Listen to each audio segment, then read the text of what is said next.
m'appelle Olivier, j'ai 41 ans et je suis le créateur d'écrireunlivre.com.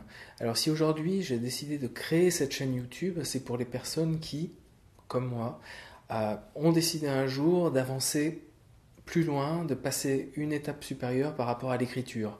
Et donc, c'est tout naturellement que j'en suis venu à me dire, il faut que, en plus de faire un blog, parce que je viens du monde de la photo, donc j'ai déjà un blog, mais je voulais vraiment créer une chaîne YouTube pour pouvoir parler au mieux, puisque pour la photo c'est facile, il suffit de publier des photos pour être vu, mais par rapport à l'écriture, c'est bien d'en parler, c'est bien de mettre des mots, c'est bien de pouvoir travailler sur des émotions. Et donc une chaîne YouTube était le plus naturellement envisageable.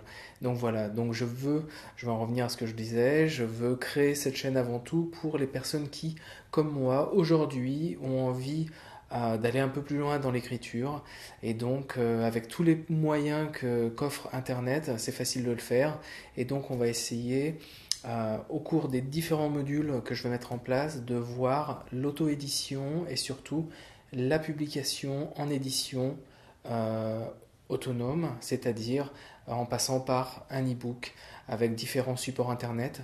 Et nous allons voir toutes les étapes qui concernent l'écriture, donc que ce soit la recherche de caractères, la recherche de personnages intéressants qui vont rendre votre histoire un peu plus forte dans sa dimension. Nous allons voir également les différents moments qui vont vous permettre d'écrire ou alors de corriger votre manuscrit. Nous allons également même voir la création d'une couverture, parce qu'aujourd'hui, même si les livres papier continuent de perdurer et ils continueront de se vendre, il n'y a pas de souci, mais en e-book, vous pouvez toujours créer une couverture. Et donc, grâce à mes compétences de designer, vous allez également pouvoir prendre des idées par rapport au thème que vous avez choisi de développer dans votre histoire, par rapport à l'atmosphère, à l'ambiance que vous voulez y mettre, se rapprocher au mieux de votre histoire avec une belle couverture, et ça sans aller chercher une image à droite à gauche sur internet, sans se soucier de droit, puisque vous allez créer l'image que vous allez utiliser.